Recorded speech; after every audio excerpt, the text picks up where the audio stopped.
அனைவருக்கும் வணக்கம். நான் ஈரோட்டிலேருந்து ஜெகன் பேசுகிறேன். இன்றைக்கி என்ன பார்க்க போகிறோம் அப்படின்னு பார்த்தா, ஜூபிட்டர் வண்டி BS6 இந்த வண்டி வந்து ரன்னிங்கில் போனால் ஆஃப் ஆகுது அப்படின்னு சொல்லி கம்ப்ளைண்ட் வந்தது.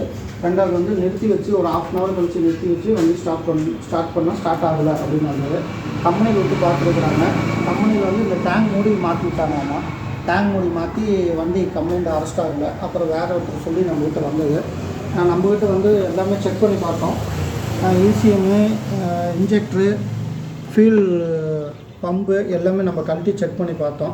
செக் பண்ணி பார்த்ததில் எல்லாமே நல்லா இருந்தது. கடைசியாக பார்த்தா அந்த ஃப்ளக்கு தான் போயிடுச்சு.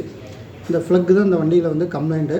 இது எல்லாத்துக்கும் தெரியும். இருந்தாலும் சின்னதாக ஒரு தகவல்னா, ஸ்டார்டிங் ட்ரபுள்னு வந்தாவே முதல்ல நம்ம வந்து ஃப்ளக்கை செக் பண்ணி பார்க்கணும் அப்படிங்கிறது தான் கம்ப்ளைண்ட்டு.